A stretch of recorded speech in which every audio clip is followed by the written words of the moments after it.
seems to me the simple-minded hypothesis, when you find U.S. bosses collaborating or even pushing jihadi forces to launch an attack on Israel, which seems to be what happened here, and let me tell you why I think this is the proper way to describe it, is that Qatar is impossible to defend. Qatar is a tiny little peninsula of sand, entirely flat. It can only be defended if it has a U.S. military base there. If it didn't have that, Saudi Arabia, Iran, almost any regional power around Qatar would have conquered it a long time ago. So, because it has the largest gas reserves in the world, and it's obviously a succulent prize for any regional power. So, given that Qatar cannot survive as an independent state without that U.S. military base, it seems to me that the U.S. bosses have the power to direct Qatari foreign policy. Yes. All they have to do is tell Qatar what to do, and Qatar has to jump.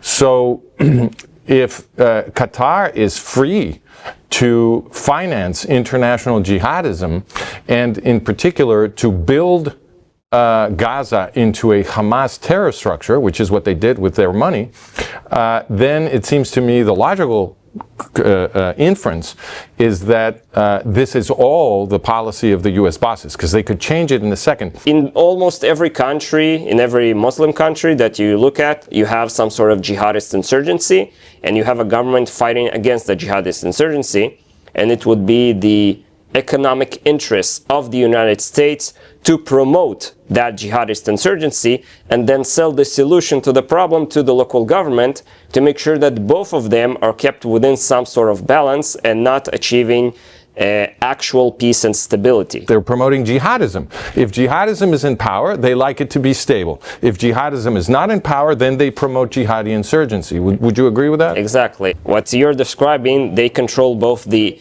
inflow and the outflow of jihadist activity within areas. So you're still talking about the U.S. bosses. I'm talking about the people who make foreign policy choices in the United States. That's who I mean. I'm not sure I would call them U.S. bosses because their interests are not aligned with the national interest of the United States. Oh, well, they only appear to be. Okay, so they're not U.S. patriots. Yes. But they are the bosses. They make the state level decisions, so they're the bosses.